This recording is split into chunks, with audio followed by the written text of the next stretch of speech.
সবাই আজকে অবাক হয়ে গেছে, এই উপরে এমন ধরনের লাউ কখনোই দেখিনি। ঠিক আছে, এই জায়গাটা একটা লাউ হয়েছে, পাশ দিয়ে একটা লাউ, আর এখানে এতগুলো গুড়ি গুড়ি গুড়ি গুড়ি গুড়ি গুড়ি কত লাউ এসছে। এই ধরনের লাউ নতুন দেখা যাচ্ছে, অদ্ভুত একটা গাছ, সম্পূর্ণ অদ্ভুত লাউ। জানি না এখানে এরকম ধরনের লাউ এসছে, মানে দেখেই অবাক লাগছে। প্রথমবার এরকম লাউগুলো এসছে, দেখেছো কত ছোট ছোট ছোট ছোট ভর্তি, মানে একটা ডান্টির থেকে এক গাদা এসছে লাউগুলো। হ্যাঁ, এক গাদা লাউ বেরিয়েছে। না, এই প্রথমবার দেখছি, সবাই অবাক হয়ে গেছে।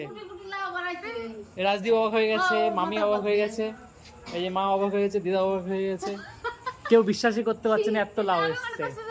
এখানটাও তাই, দেখো এই দেখো, এখানেও দেখো উপরে কতগুলো লাউ এসছে এক জায়গার থেকে, এক বোটার থেকে মনে হচ্ছে এক গাদা হাজার, একটা ওটার থেকে মনে হচ্ছে অনেকগুলো লাউ এসছে।